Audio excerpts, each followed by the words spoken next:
Ya, baik Bapak Ibu, kita mulai ya. Assalamualaikum warahmatullahi wabarakatuh.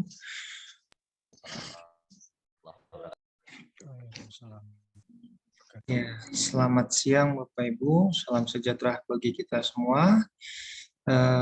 Saya ucapkan terima kasih banyak Bapak Ibu telah meluangkan waktu untuk kita di sini saling sharing mengenai penyusunan proposal hibah praktisi mengajar. Dan nanti akan ada beberapa hal yang ingin kami sampaikan. Tapi sebelum itu,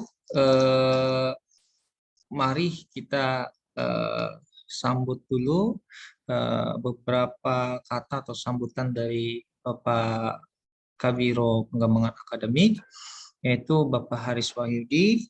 Waktu dan tempat kami persilahkan Bapak.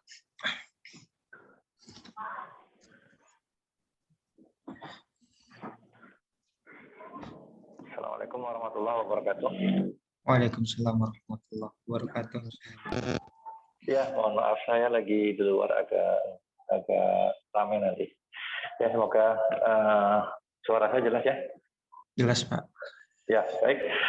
Oke, jadi sesi ini adalah sesi kelanjutan dari apa yang telah dipaparkan di penjelasan sebelumnya tentang praktisi mengajar. Jadi hari ini saya akan mendengarkan paparan bagaimana nanti program praktisi mengajar terutama dalam penyusunan proposal bisa dibuat sebaik mungkin dan ada dari prodi kita yang lolos dengan baik dan semua diharapkan bisa menulis dengan baik untuk mendapatkan program praktisi mengajar ini.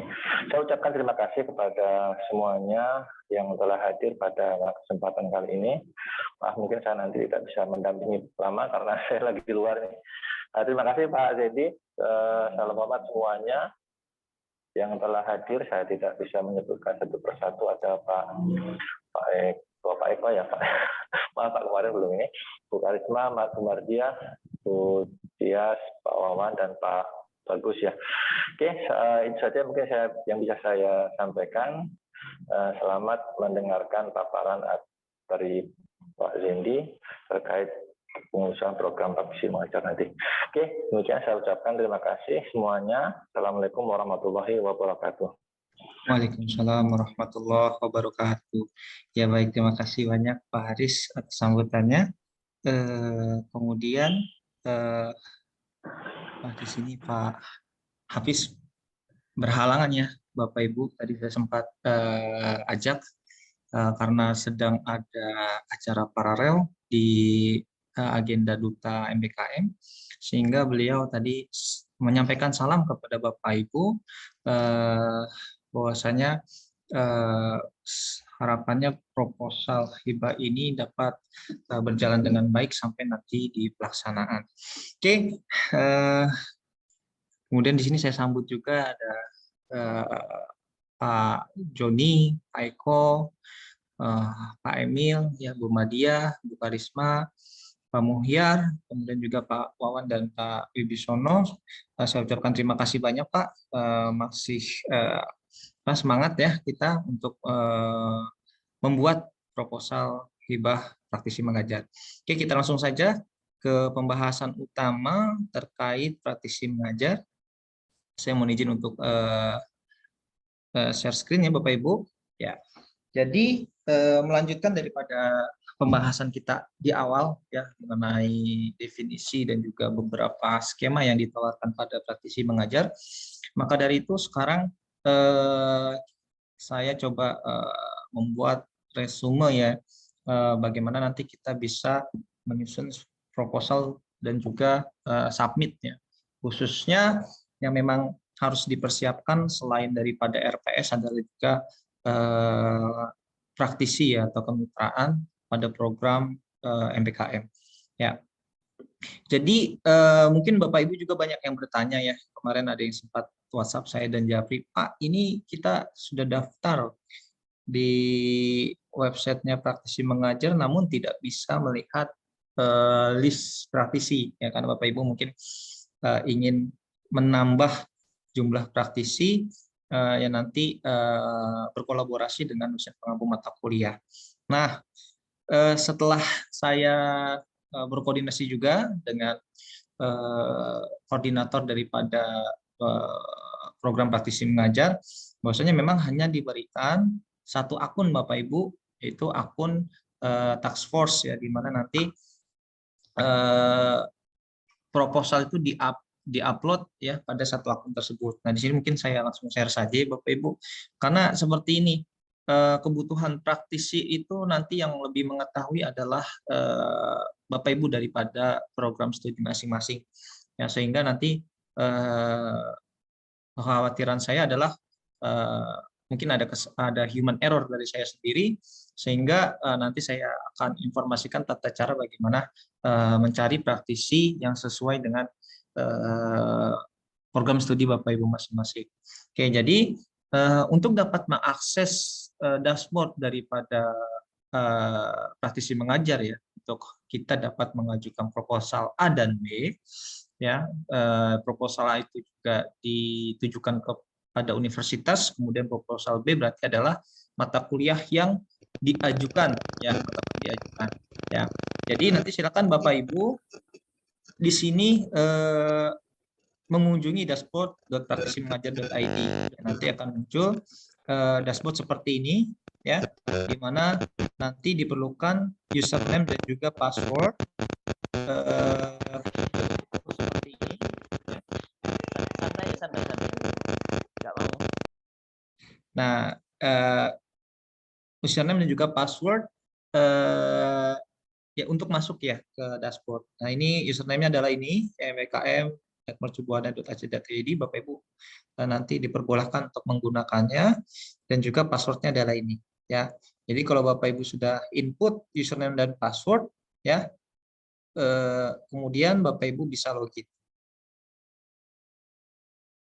Nah, ini adalah tampilan awal Bapak Ibu. Tapi sebelum jauh ke sini, nah di sini ada hal juga yang perlu saya sampaikan, bahwasanya sampai dengan saat ini ya, berdasarkan hasil rekap saya daripada presensi sosialisasi program hibah, nah ternyata masih terdapat kuota ya.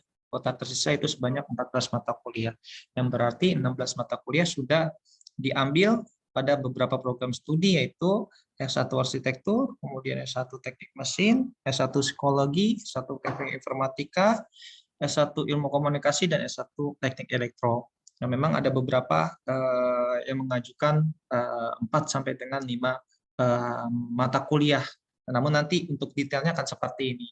Jadi mata kuliah yang kita tawarkan akan terdiri dari berbagai macam, terdiri akan banyak kode kelas ya Bapak Ibu ya.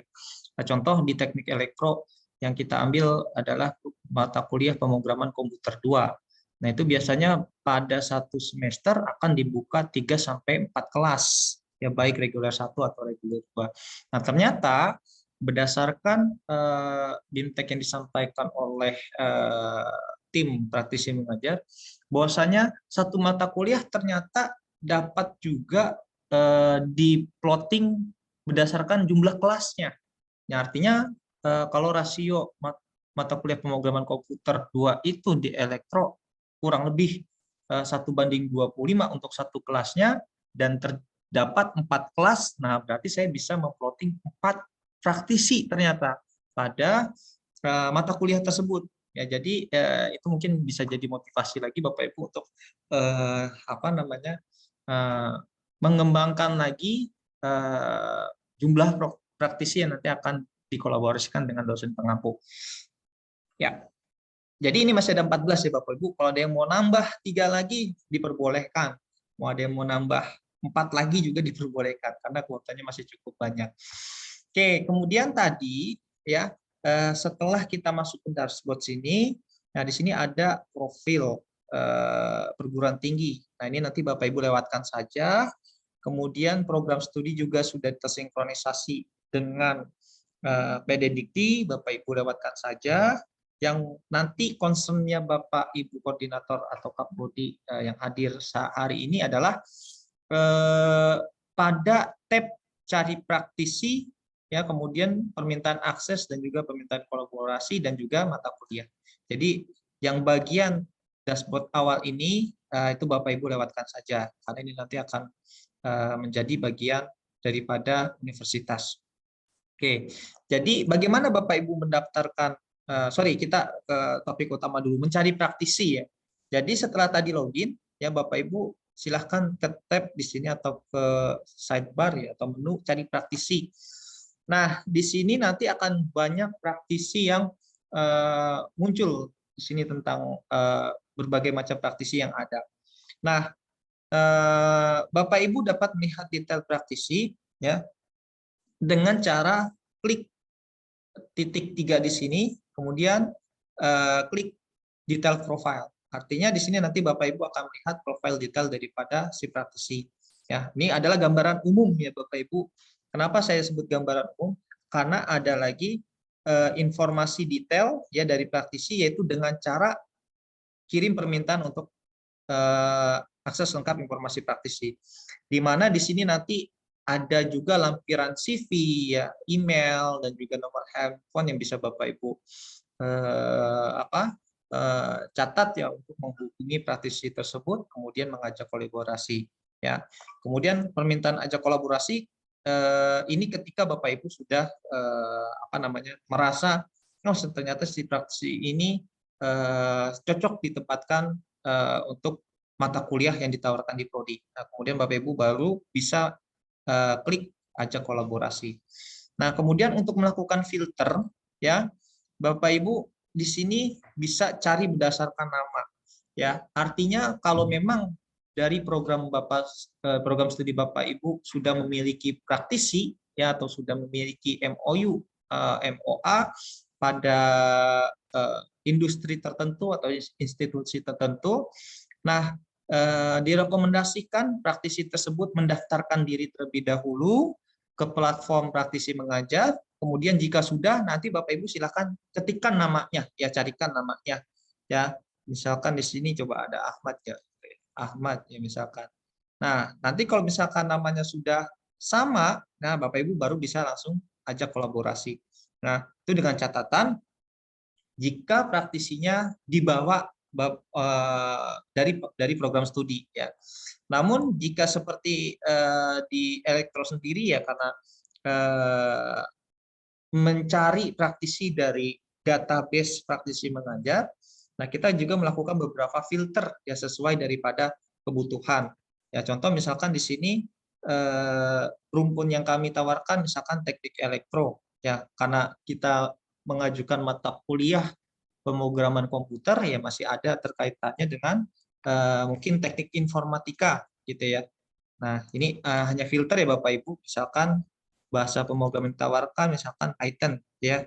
Kemudian pendidikan daripada praktisi, misalkan D3, S1 atau bahkan S2 sampai S3.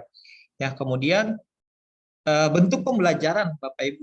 Nah, ini di sini bisa juga Bapak Ibu melakukan filter apakah praktisinya itu bersedia ya untuk berkolaborasi secara daring ataupun daring. Ya, kalau kita ingin cari kedua-duanya mungkin kita bisa filter seperti ini. Kemudian Bapak Ibu bisa tekan tombol filter dan nanti akan muncul beberapa nama praktisi yang sesuai dengan filter yang tadi Bapak Ibu buat gitu ya. Nah, ini juga Bapak Ibu dapat melakukan tadi ya mengajukan permintaan akses ya dan juga mengajak kolaborasi. Tapi sebelum itu ya sebelum Bapak Ibu mengajak kolaborasi ini kalau saya klik ajak kolaborasi maka akan ada pilihan mata kuliah. Nah, artinya ketika nanti Bapak Ibu ingin melakukan ajak kolaborasi pastikan mata kuliahnya sudah di input ya. Nanti setelah ini saya akan jelaskan. Ya, jadi pada praktisi yang sudah Bapak Ibu kirim permintaan kemudian dia melakukan approval ya maka bisa lihat detail profile dan di sini datanya lebih lengkap ya. Artinya dari apa namanya? Nomor handphonenya di mana, alamatnya di mana, kemudian CV-nya ada gitu ya. Ada link CV-nya, kemudian lainnya juga ada. Ya, lebih lengkap ditampilkan kalau memang misalkan tadi sudah mengajukan permintaan akses. Nah, di sini juga dia apa namanya melakukan setting atau konfigurasi kolaborasi ya, itu pendek atau intensif, dan juga bentuk pelajarannya daring atau luring. Ya, nanti di sini disesuaikan dengan RPS yang Bapak Ibu nanti buat ya pada mata kuliah tertentu. Nah, ini contohnya ya. Jadi nanti ini patokan kita ya untuk jenis dan bentuk kolaborasi, dan juga ini Bapak Ibu bisa melihat kemampuan daripada praktisi yang nanti akan Bapak Ibu ajak berkolaborasi ya. Jadi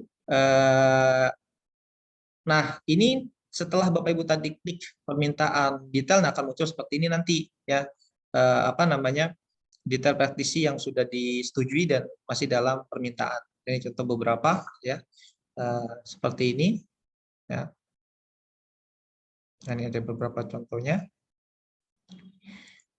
Nah, kemudian tadi ketika Bapak Ibu sudah fix ya, atau sudah memiliki praktisi yang memang sudah siap diajak kolaborasi, ya artinya Bapak Ibu sudah melakukan komunikasi dengan praktisi yang baik, tersedia di database praktisi mengajar, atau praktisi yang Bapak Ibu bawa sendiri dari program studi.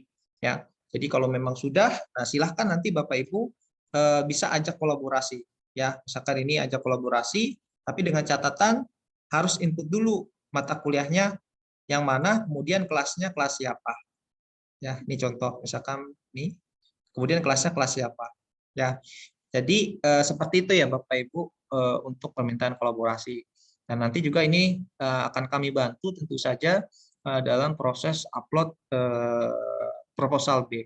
Namun yang Bapak Ibu perlu perhatikan adalah di sini jika Bapak Ibu ingin mengetahui data praktisi yang berada pada database praktisi mengajar. Nah, memang infonya sekarang sudah sampai 8.000 praktisi yang bergabung seluruh Indonesia. Dan juga masih disiapkan lagi 12.000 praktisi yang mendaftar dan masih proses seleksi. Jadi ada kemungkinan sangat besar yang kita bisa membawa atau mengajak kolaborasi praktisi baik yang dibawa sendiri dari prodi ataupun pada database praktisi mengajar. Seperti itu ya Bapak Ibu. Nah, kemudian untuk menambahkan mata kuliah, ya nanti ini bisa saya bantu tentu saja. Untuk menambahkan mata kuliah, tentu saja Bapak Ibu harus menyiapkan terlebih dahulu proposal B yang sudah siap. Ya, nanti saya akan berikan contohnya. Mungkin saya akan share dulu ya link materi BIMTEK-nya, karena di sana sudah ada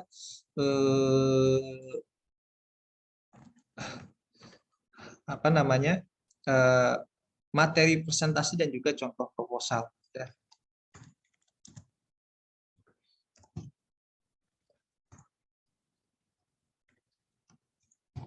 Nah, berikut Bapak Ibu ya, di kolom chat saya mohon izin untuk share. Nah, di link tersebut sudah ada contoh proposal dan juga materi. Ya, nanti yang akan kita bahas contoh proposalnya. Tapi itu akan ada pada sesi berikutnya. Pada dashboard ini untuk menambahkan mata kuliah, ya nanti Bapak Ibu bisa juga klik ya tambah mata kuliah, tapi dengan catatan Bapak Ibu harus menyiapkan dulu proposalnya. Ya, kalau sudah menyiapkan proposal seperti ini saya sudah upload. Nah, kemudian Bapak Ibu bisa input data kelas ya. Seperti mata kuliah itu diampu oleh siapa saja. Kemudian kelas mana saja yang mau Bapak Ibu plot sebagai kelas kolaborasi. Nah, di sini misalkan pemrograman komputer 2 ya. Ini karena kebetulan dosen pengampunya memang saya, jadi saya plot di sini. Ya, ini contoh ya mata kuliah. Kemudian dapat juga menambahkan kelas dengan dosen yang lain ya tentunya, atau dengan kelas yang lain, misalkan kelas reguler 2 ya, bisa ditambahkan. Artinya satu mata kuliah terdiri dari beberapa kelas. Nah, itu bisa Bapak Ibu silahkan plotting untuk kolaborasinya ada di kelas yang mana ya. Nah, ini salah satu contoh ya. Jadi selain tadi RPS mata kuliah, kemudian juga kelasnya nanti Bapak Ibu persiapkan ya.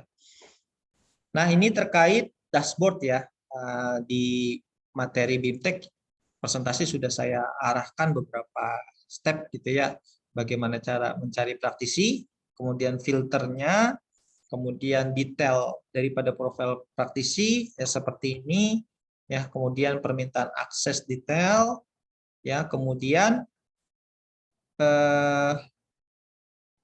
di sini nanti akan ada kontak ya daripada si praktisi. Ya, kemarin saya juga sudah melakukan beberapa diskusi ya dengan praktisi terkait ya terkait undangan untuk berkolaborasi ya, tentang mata kuliah yang kami tawarkan ya, kurang lebih seperti itu. Dan nanti Bapak Ibu bisa lihat pada detail praktisi ya, tentunya di sini ada nomor handphone dan juga CV lengkap daripada si praktisi. Nah, kemudian ini tadi ada penambahan mata kuliah ya, syaratnya adalah proposal B yang sudah ready ya. Nah, ini tadi sudah ya. Nah, lalu apa sih isi proposal B? Ya, gitu ya, bagaimana sih Bapak Ibu format daripada proposal B? Nah, pada link yang saya berikan, Bapak Ibu, di sana sudah ada contoh proposal B program studi teknik elektro ya. Untuk mata kuliah yang kami tawarkan di sini adalah pemrograman komputer 2 ya. Pada pemrograman komputer 2 kurang lebih formatnya sudah sama ya dengan yang kami share pada waktu sosialisasi ya, yaitu format proposal B. Ya, nanti Bapak Ibu bisa mengganti halaman sesuai dengan konten ya, konten daripada proposal B. Nah, lalu apa saja isi daripada proposal B? Proposal B ya Bapak Ibu. Yang pertama adalah tentunya mata kuliah yang ditawarkan. Ya, kemudian program studinya apa. Nah, kemudian dari mata kuliah tersebut Bapak Ibu silahkan ya. Kalau di RPS kita yang lama itu sudah ada kolom kalau nggak salah itu deskripsi singkat mata kuliah. Dan ini Bapak Ibu bisa pindahkan pada sub konten yang pertama yaitu deskripsi singkat mata kuliah. Namun Bapak Ibu juga bisa mengembangkan sub konten tersebut ya. Di sini contohnya adalah deskripsi daripada mata kuliah pemrograman komputer 2 ya, kurang lebih seperti ini ya. Mata kuliah ini menjelaskan bla bla bla bla bla ya, kontennya ada apa saja, mungkin bisa menggambarkan secara global daripada capaian-capaian yang ada di dalam mata kuliah tersebut. Nah, kemudian yang kedua adalah RPS ya. RPS yang dibuat oleh dosen pengampu atau prodi ya, atau juga waktu itu berkolaborasi juga dengan KBI ya. Nah, Bapak Ibu bisa juga menggunakan template tersebut ya, atau menggunakan template yang ditawarkan oleh template si proposal B ya dari praktisi mengajar.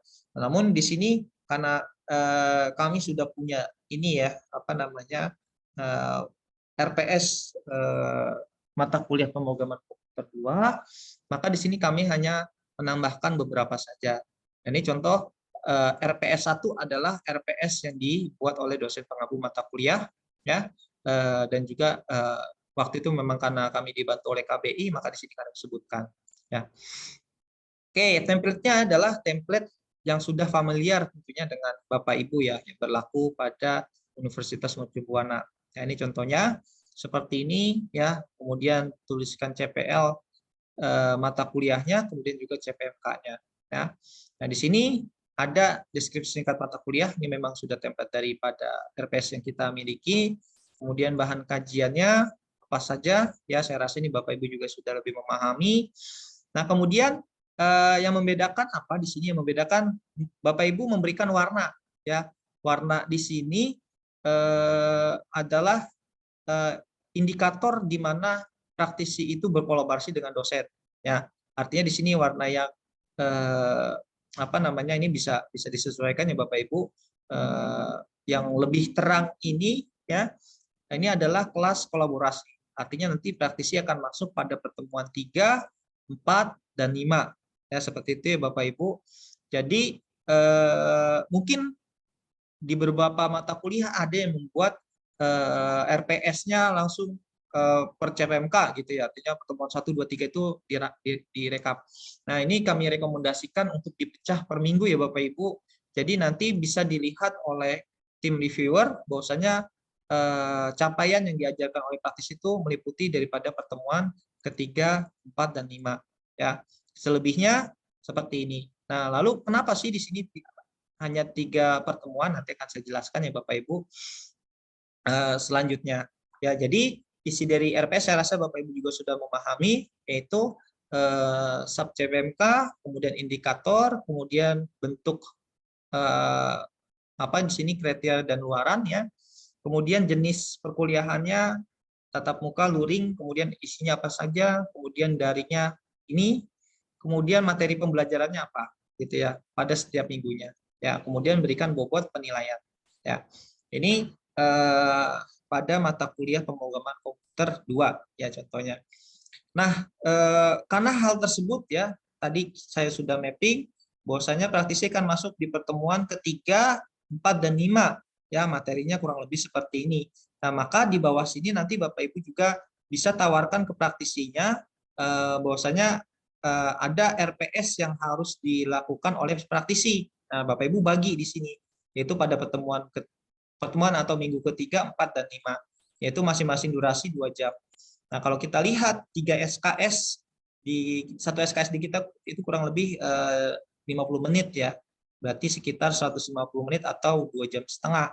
Nah, berarti nanti setengah jamnya Bapak Ibu bisa melakukan atau dosen pengampu bisa masuk ke situ ya untuk memberikan mungkin arahan atau tambahan materi atau sebagai macam atau diskusi ya dengan praktisi ya, bagaimana nanti praktisi bisa memberikan gambaran tentang dunia industri sesungguhnya berdasarkan topik atau bahan kajian yang memang sudah Bapak Ibu plotting pada RPS gitu ya.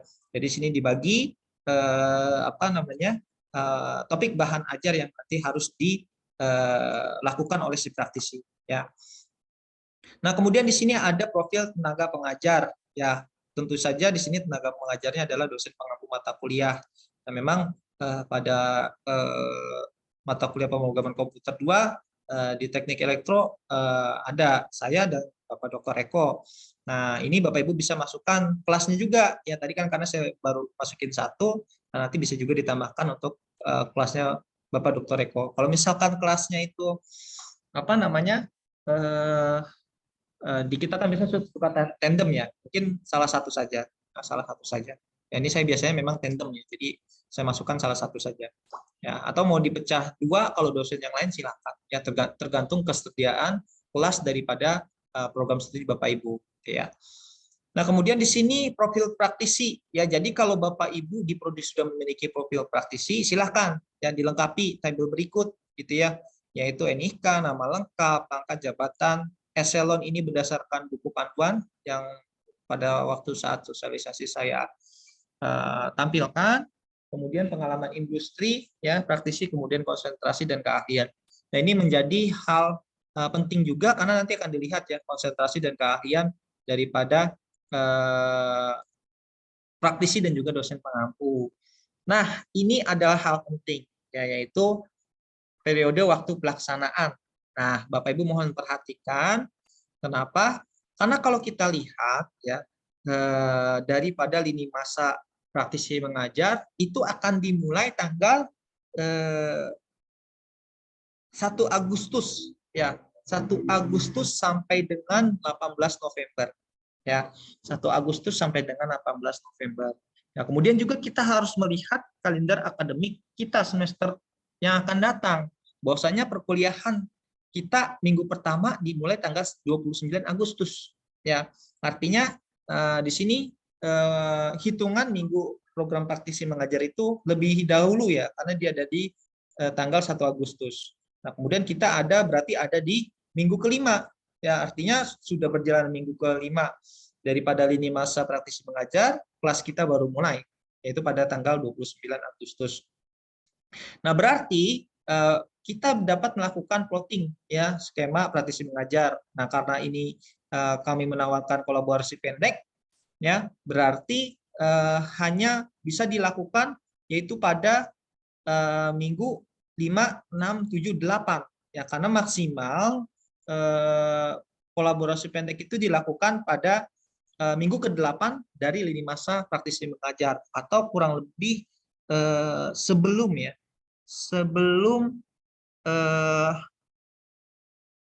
tanggal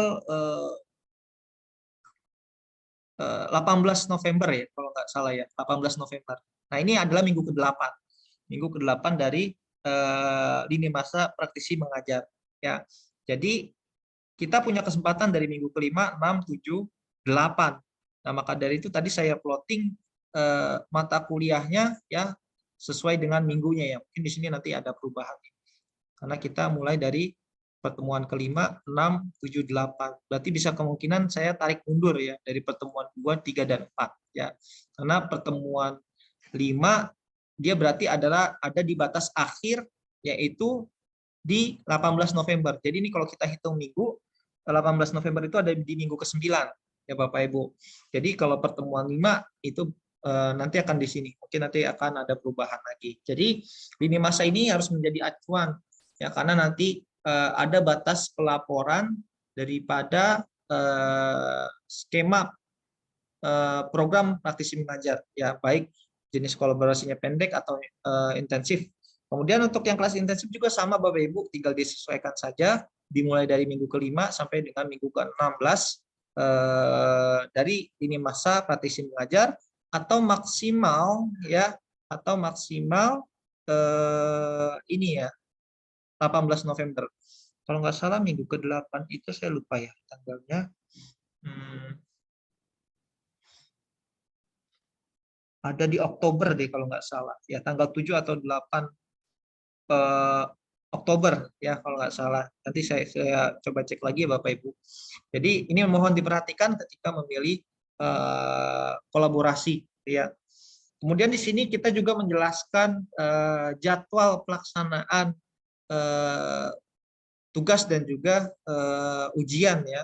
Dari sini saya jelaskan kapan diberikan tugas besar 1, kemudian kapan diberikan tugas besar 2, kemudian kapan pelaksanaan UAS ya, atau ujian akhir semester. Nah, kemudian Bapak Ibu juga menjelaskan rasio atau kapasitas mahasiswa. Nah, di sini saya jelaskan karena melihat daripada aktivitas mata kuliah pada pemrograman komputer setiap semesternya ya, maka biasanya terdapat 2-4 kelas pemrograman komputer 2 yang dibuka pada prodi teknik elektro ya, sehingga bisa memungkinkan saya mencari 2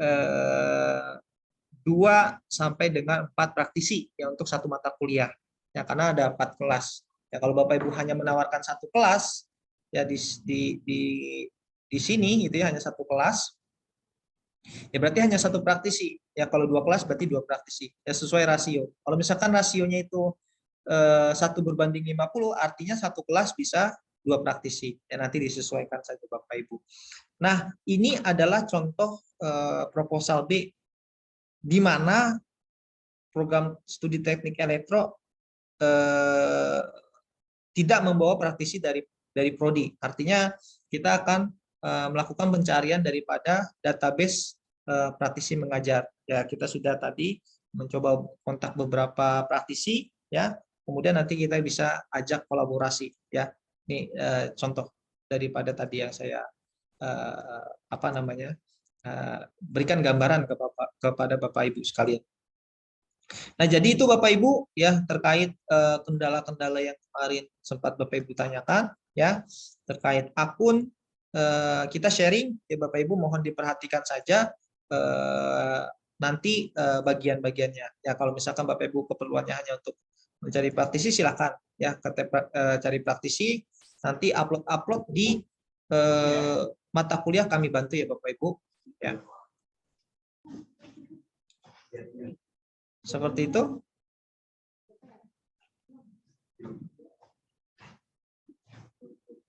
Ya, silakan Bapak Ibu, jika ada pertanyaan saya persilahkan. Mungkin materinya cukup di situ sampai yang tadi saya jelaskan. Terima kasih Bapak Ibu.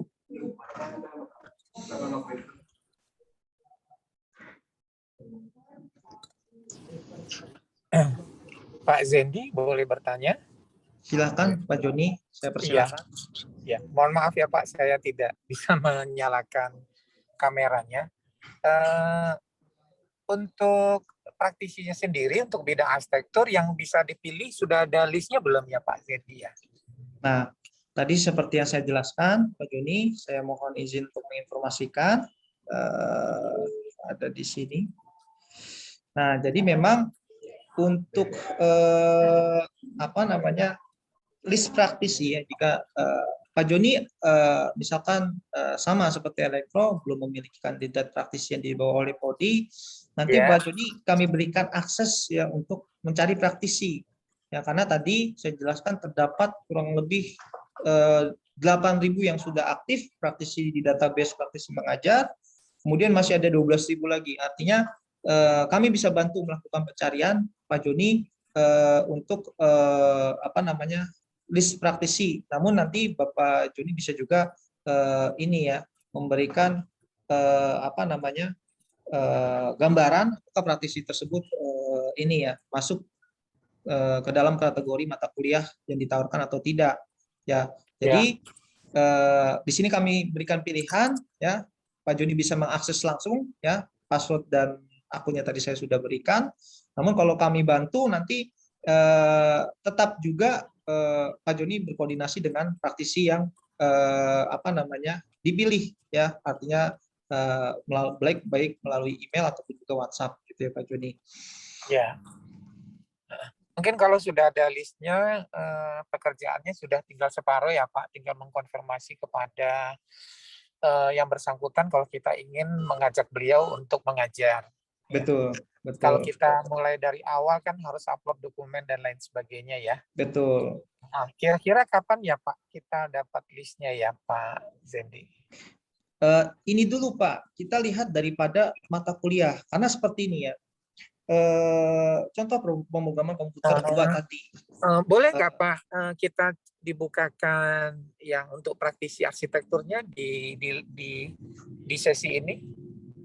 Contoh ya, kalau untuk kita filter sendiri ya sebenarnya memang belum kita lakukan ya Pak Joni ya, karena memang kemarin arahannya kita bertemu dalam satu room ya untuk mencari praktisi gitu ya. Nah, namun sebagai akselerasi ya, sehingga di sini saya berikan akses untuk prodi dapat mencari praktisi secara mandiri. Ya, kenapa seperti itu? Kalau misalkan dari BPA yang memilihkan, ya bisa jadi kandidatnya tidak sesuai dengan kriteria daripada program studi ataupun juga spesifikasi keahlian yang sesuai dengan capaian pembelajaran atau juga kompetensi untuk mata kuliah tersebut, Pak Joni. Lebih seperti itu. Berarti sampai sekarang belum ada listnya ya Pak? Listnya sudah ada, tapi melalui platform praktisi mengajar, Pak Joni.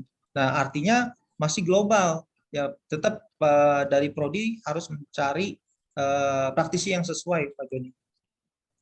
Oke, baik Pak Zedi, terima Gitu kasih. kurang lebih. Dan kalau memang Pak Joni sudah ada praktisi dari program studi, itu saya rasa jadi lebih lebih nyaman karena sudah tahu kandidatnya di mana, kemudian tinggal diajak kolaborasi itu sih. Tapi kalau memang belum, seperti kami harus mencari terlebih dahulu nih Pak Joni ya. Misalkan Pak Joni dari arsitektur gitu ya, arsitektur ya, contoh misalkan bidang keahlian apa, perancangan arsitektur Pak. Kami mata kuliahnya nanti perancangan arsitektur Pak Zendi. Arsitektur banyak nih Pak Joni, yang mana kira-kira? Mana Pak pilihannya? Ada arsitektur lanskap, desain arsitektur, menulis arsitektur, arsitektur desain, arsitektur Pak. desain arsitektur Pak arsitektur. Zendi. Nah, misalkan Karena pendidikannya arsitektur lanskap itu bukan arsitektur yang kami maksud ya. Itu lebih ke pertanian Pak. Lebih ke pemilihan, lebih ke desain taman lanskap. Nah, untuk ininya Pak Joni, untuk apa namanya? Untuk bentuk penyampaian daring dan luring ya. Ada nama-namanya Pak yang desain arsitektur? Ini kita sedang melakukan filter, di mana nanti ini kasusnya kalau kayak Pak Joni belum ada calon mitra. Nah, kita lakukan filter nih Pak, seperti ini. Iya. Nah, nanti akan muncul namanya di sini hanya ada 2, yaitu Muhammad Aulia Rahim dan Reza Marsulaya. Nah, nanti di sini akan ada detail daripada profil. Nah, cuman ada 2 ya Pak Zendi ya? Hanya ada 2, kemudian juga nanti Pak Joni lihat di sini keahliannya dari beliau gitu ya. Oh, I see. Kayaknya dari 2 nama itu sih tidak begitu populer ya di kalangan kita ya. Tapi nanti coba deh, kita coba cari yang lebih pas barangkali ya, Pak Wibi ya. Betul, betul. Iya Pak Jadi kalau Joni. iya kayaknya dari dua nama itu kayaknya nggak populer sih di lingkungan arsitektur ya. Nah, Ya Pak betul. Wibi ya. Iya betul Pak Joni. Nah, jadi itu kenapa saya minta Prodi untuk melakukan pencarian praktisi secara mandiri, Pak. Karena Iya. dari kami sendiri tidak paham kompetensi yang dibutuhkan oleh Iya. Prodi, gitu, Pak. Khawatir malah Iya. salah. Baik Pak Zendi, sepertinya memang harus cari sendiri ya Pak Wibi ya. Betul. Iya Pak Joni. Betul. Nah, karena dari dua nama itu kayaknya kurang pas. Terima kasih ya Pak Zendi ya. Ya Pak, sama-sama Pak Joni. Terima kasih banyak. Pak Zendi, Ya, silakan Pak. saya nambahin sedikit. Mungkin tadi nambahin yang Pak Joni, karena kan kita harus cari praktisi sendiri ya. Artinya kan praktisi itu harus satu, yang pertama apakah harus ada MOU terlebih dahulu dengan universitas.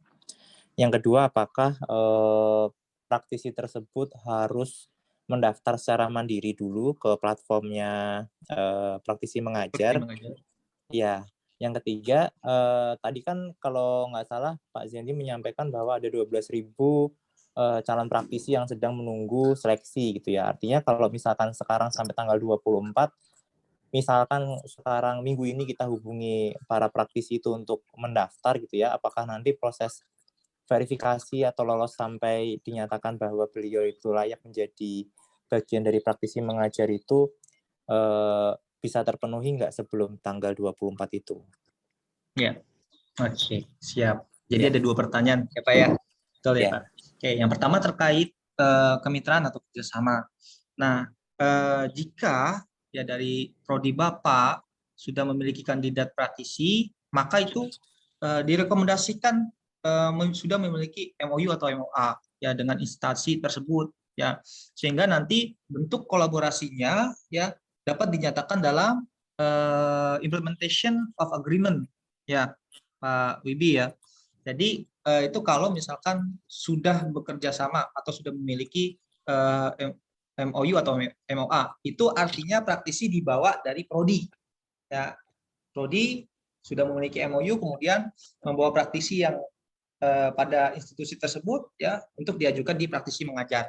Ya tentu saja persyaratannya seperti yang kemarin saya informasikan ya, ada beberapa seperti CV, kemudian letter of agreement, kemudian surat rekomendasi dari PT, kemudian kalau usaha dengan surat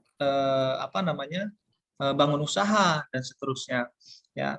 Itu kalau misalkan sudah bekerja sama. Namun kalau belum ya, kalau belum, nanti silakan langsung cari di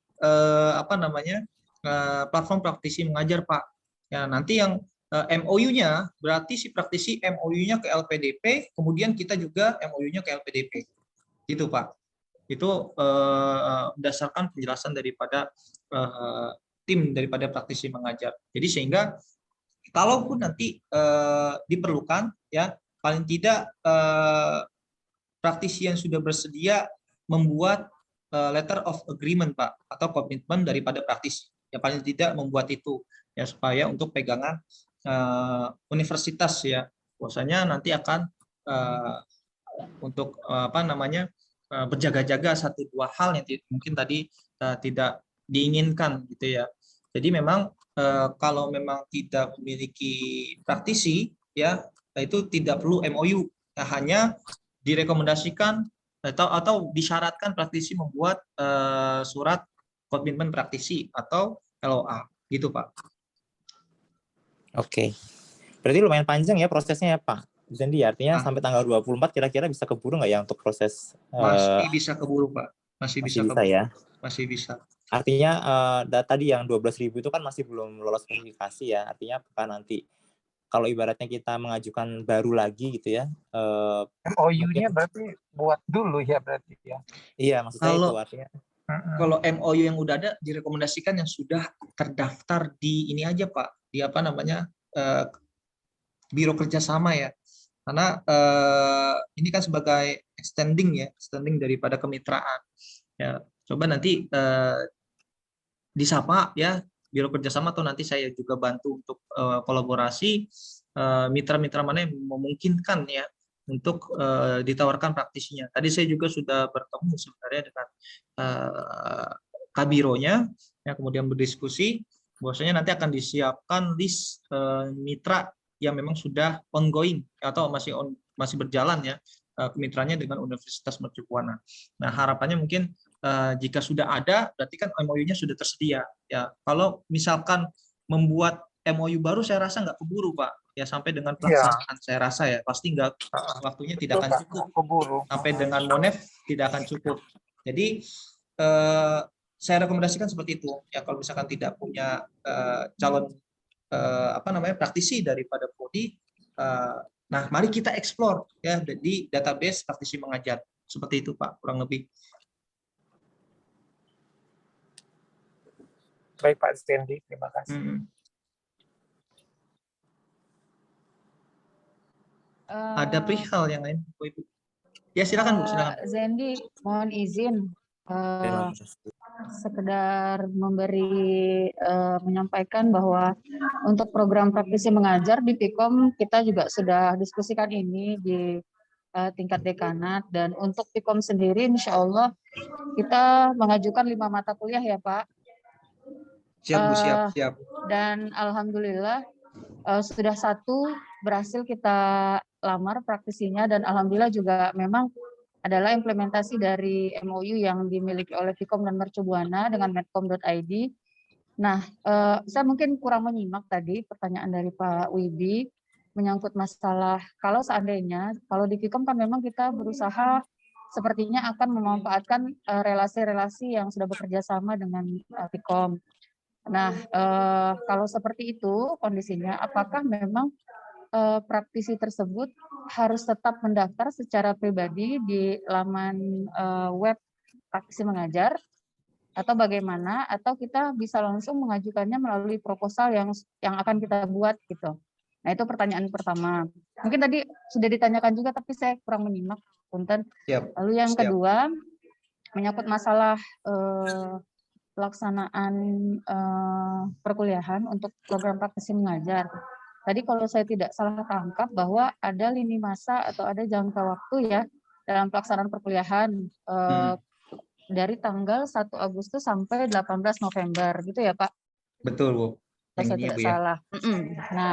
Nah dari Pikom sendiri kan memang kita mengambil kolaborasi skema kolaborasi pendek saja sepertinya untuk program praktisi mengajar. Cuma yang menjadi persoalan adalah berarti kan kami pikir awalnya waktu pelaksanaan perkuliahan itu bisa fleksibel Pak gitu. Yang penting maksimal 10 jam 10 jam ya Pak ya untuk 1 semester gitu ya Pak kalau saya tidak salah tangkap. Betul. Karena memang itu yang coba kami sampaikan kepada praktisi yang kemarin sempat kami lamar juga gitu ya dalam tanda kutip. Nah, tapi kalau misalnya seperti itu berarti kondisinya waktu pelaksanaan tidak fleksibel ya Pak, karena mengingat praktisi kan juga punya kesibukan ya Pak gitu. Kadang dia tidak bisa memastikan bahwa setiap pertemuan dia bisa hadir atau setiap minggu di jam yang itu karena harus disesuaikan dengan jam mata kuliah yang dibuat oleh BOP kan ya Pak ya. Kan seperti itu gitu. Jadi bagaimana ya solusi baiknya gitu kalau misalnya memang ternyata waktunya tidak sefleksibel yang kita bayangkan gitu loh Pak. Nah, lalu yang ketiga, mohon maaf Pak banyak pertanyaannya nih. Untuk proposal, berarti kalau begitu proposal B yang dibuat, yang diajukan oleh Prodi itu per mata kuliah ya Pak ya? Per mata kuliah. Per mata kuliah. Nah nanti ketika proposal sudah kami buat, Pak Zendi bantu harus disubmit atau bagaimana ya Pak? Oke, saya jawab satu-satu ya Bu. Siap. Itu aja Pak Sumatri, itu aja terima kasih. Yang pertama tadi terkait Ibu sudah punya praktisi. Ya. Nah jika sudah punya praktisi, ini akan ada dua skema ya.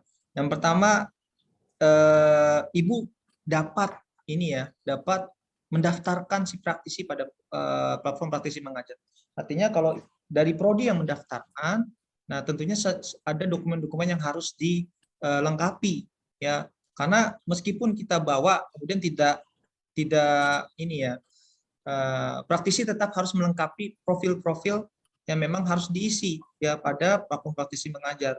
Artinya jika memang ingin diinisiasi dari prodi, silahkan saja Bu boleh. Tapi ada satu catatan ya, pendanaan nanti akan dikeluarkan langsung ke akun si praktisi, gitu Bu. Ya, jadi memang direkomendasikan agar praktisinya mau mendaftarkan sendiri, Bu. Karena mungkin ada beberapa data yang memang sifatnya private, seperti misalkan nomor rekening atau nomor handphone dan sebagainya macamnya. Kalau bisa sih praktisinya dimohon untuk mendaftarkan sendiri, Bu. Ya, kalau memang diinisiasi oleh prodi, dipersilahkan, monggo, nggak apa-apa. Ya, nanti proses seleksinya kami akan pantau terus di platform praktisi pengajar. Apakah datanya sudah divalidasi oleh tim praktisi pengajar atau tidak? Ya, sepertinya ini menyangkut pertanyaan Pak Wibi dan juga Pak Joni tadi. Artinya gini, Pak Joni dan Pak Wibi, 12.000 praktisi yang mengantri itu adalah 12.000 praktisi yang belum berkolaborasi, Pak. Artinya yang 8.000 ini sudah menerima kolaborasi dari PT lain, gitu, Pak. Ini mungkin mispersepsi ini. Jadi yang 12.000 itu kita bisa berkolaborasi dengan 12.000 nih ya sekarang. Nah, nanti itu akan dievaluasi oleh tim praktisi mengajar. Jadi kalau ketika mendaftarkan, itu langsung masuk datanya otomatis. Ya, datanya langsung masuk. Tapi ketika proses kolaborasi ya dengan PT, tentu saja kan harus dievaluasi terlebih dahulu ya, antara si praktisi dengan si PT. Itu maksud saya, Pak. Ya, bukan ketika mendaftarkan praktisi itu harus divalidasi dulu, bukan seperti itu. Tapi yang sudah divalidasi oleh tim praktisi mengajar atau sudah fix gitu ya akan melaksanakan, yaitu sekitar 8.000 praktisi yang sudah fix berkolaborasi dengan PT lain, gitu kurang lebih. Oh iya. Itu menyangkut pertanyaan yang tadi. Oke. Kemudian Bu Madiah, pertanyaan yang kedua tadi terkait ini ya Bu, apa namanya, fleksibilitas ya. Punten. Ya tadi Bu, menanggapi dari apa yang disampaikan oleh Pak Zendi tadi. Kita minta yang sudah bersedia itu mendaftarkan sendiri kan, masuk ke dalam membuat akun sendiri lah istilahnya seperti itu. Betul. Kemudian akan ada proses seleksi dari tim praktisi mengajar, gitu ya Pak?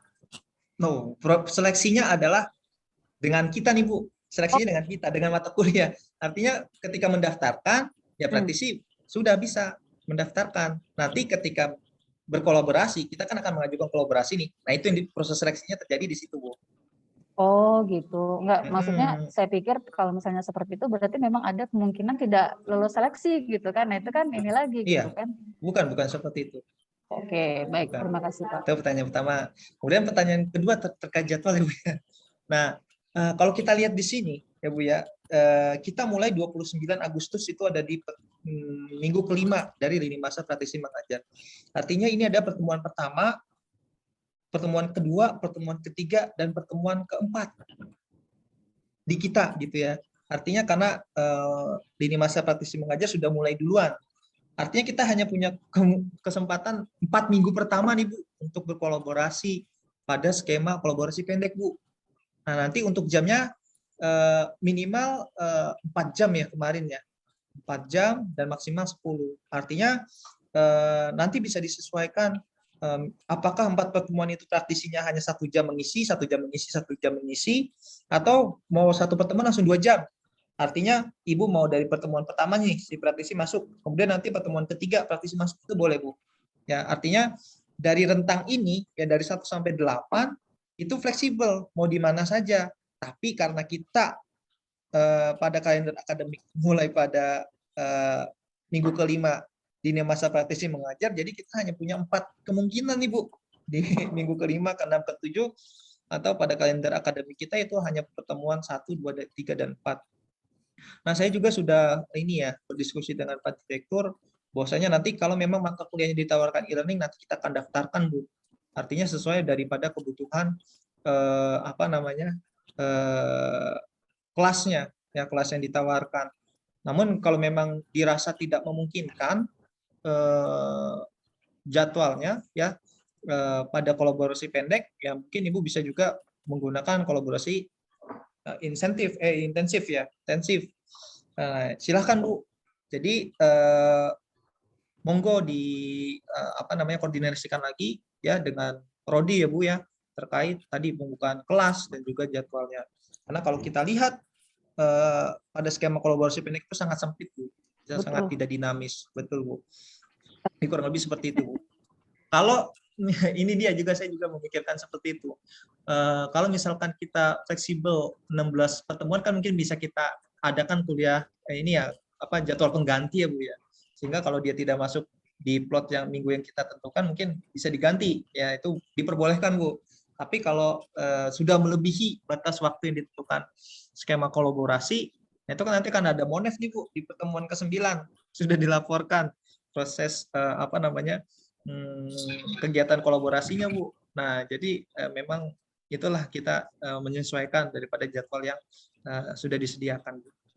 Gitu Bu, saya juga tidak bisa menjawab banyak Bu terkait fleksibilitas daripada kelas, karena itu nanti diatur lagi oleh prodi ya, kita bantu untuk disesuaikan. Kemudian tadi pertanyaan ketiga itu terkait apa Bu? Mohon maaf Bu. Tadi mengenai proposal pengajuannya berarti per mata kuliah ya, gitu. Ya, per mata kuliah. Oke. Ini nanti kalau proposal sudah jadi, bisa Ibu, saya bantu Bu. Ibu bisa kirimkan ke saya, nanti saya juga nggak masalah Bu. Yang penting yang Ibu pastikan adalah mata kuliahnya dan juga praktisinya.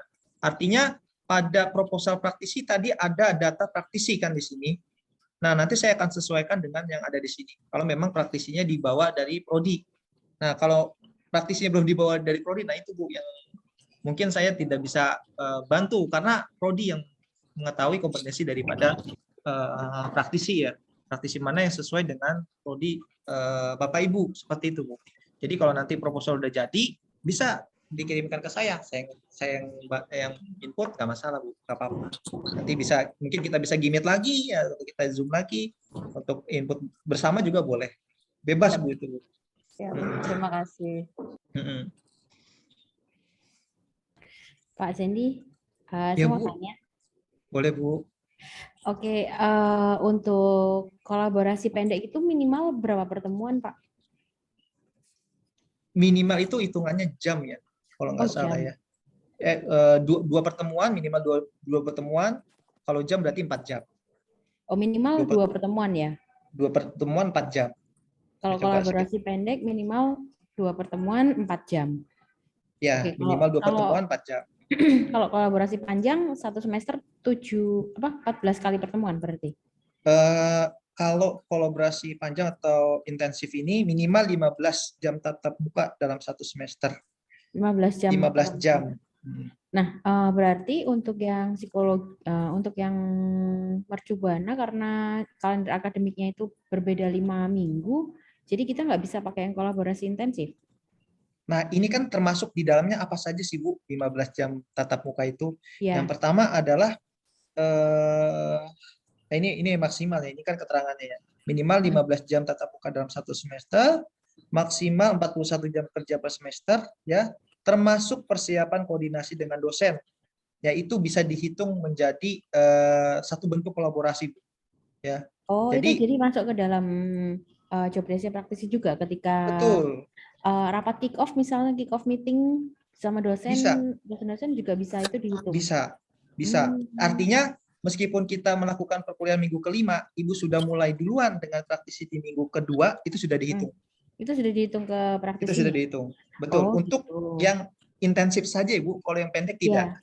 Yang pendek hanya pertemuan aja Bu. Nah, berarti yang menentukan apakah kita mau buka untuk kolaborasi pendek atau intensif itu prodi ya Pak? Prodi juga dan juga si praktisinya, karena ada beberapa praktisi yang hanya ingin kolaborasi pendek, ada juga yang keduanya.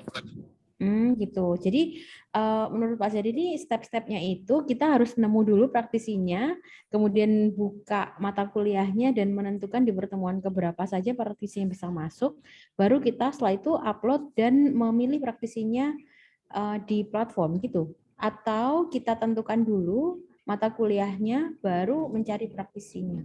Menurut Pak Zedi gimana? Nah, rekomendasi saya Ibu tentukan dulu mata kuliah yang ingin ditawarkan. Karena penentuan praktisi ditentukan daripada capaian, daripada mata kuliah, Bu. Artinya nanti praktisi akan kita tawarkan sesuai dengan RPS yang kita punya.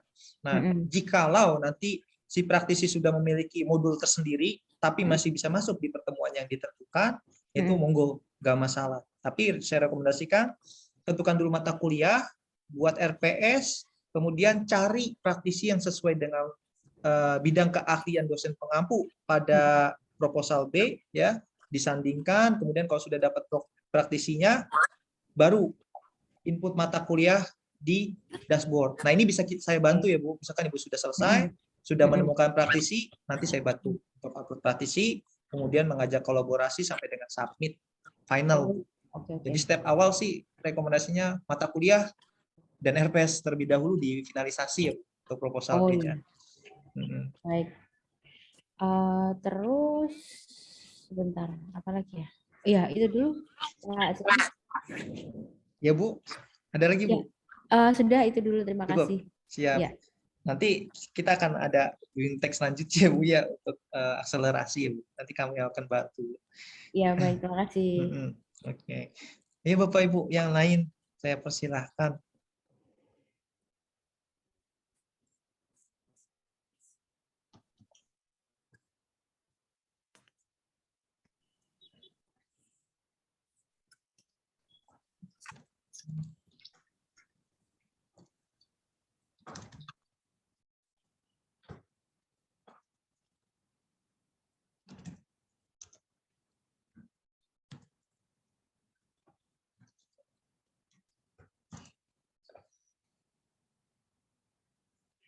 Bapak Ibu mohon juga dapat mengisi ini ya, form kehadiran ya Bapak Ibu untuk BIMTEK yang pertama, pengajuan proposal praktisi mengajar. Ya. Jadi kurang lebih itu ya Bapak Ibu yang dapat saya informasikan. Jikalau nanti ada kendala bisa langsung bertanya ke saya ya Bapak Ibu. Nanti kita akan adakan lagi BIMTEK selanjutnya ya. Jikalau nanti Bapak Ibu memang masih mengalami kendala ya baik dalam pembuatan proposal ya ataupun juga nanti pencarian praktisi ya. Nah, kemudian dari proposal B apakah Bapak Ibu ada yang ingin ditanyakan? Karena sudah ada contoh ya di link materi ya. Kurang lebih seperti ini ya Bapak Ibu untuk proposal B ya, program studi ya, seperti ini.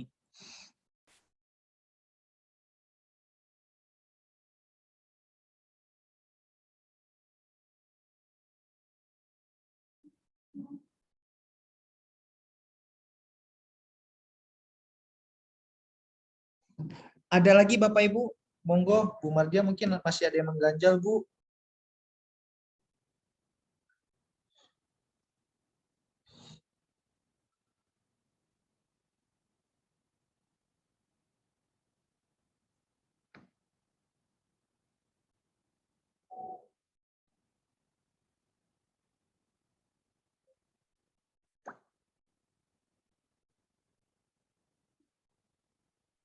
Bapak Ibu ada lagi?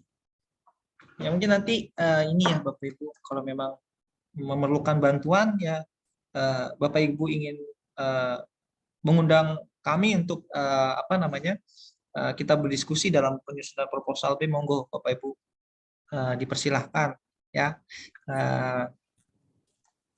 untuk kita dapat menyelesaikan proposal B ya.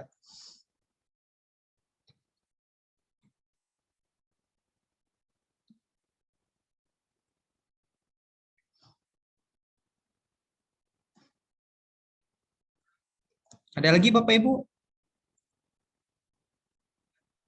Saya persilahkan pertanyaannya sebelum kita akhiri.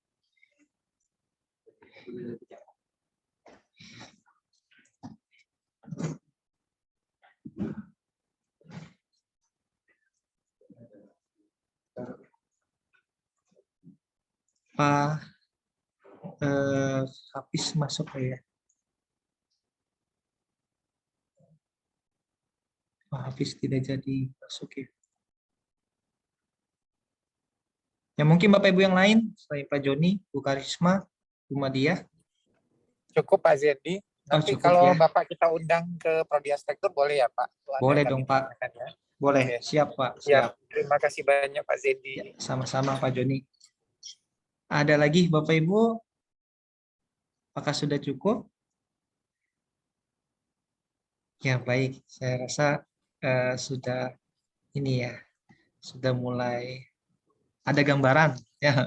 Nanti kalau misalkan masih ada yang ingin ditanyakan, monggo Bapak Ibu menghubungi saya ya, atau Pak Haris juga bisa. Ya, ya baik. Saya rasa itu saja yang dapat saya sampaikan Bapak Ibu. Segala kekurangan mohon dimaafkan Bapak Ibu terkait penyampaian materi BIMTEK yang kita laksanakan hari ini. Saya ucapkan juga terima kasih Bapak Ibu telah meluangkan waktu untuk mengikuti BIMTEK pada hari ini. Semoga nanti kita bisa menyelesaikan proposal B tepat waktu Bapak Ibu. Baik, sekian dari saya akhiri. Wassalamualaikum warahmatullahi wabarakatuh.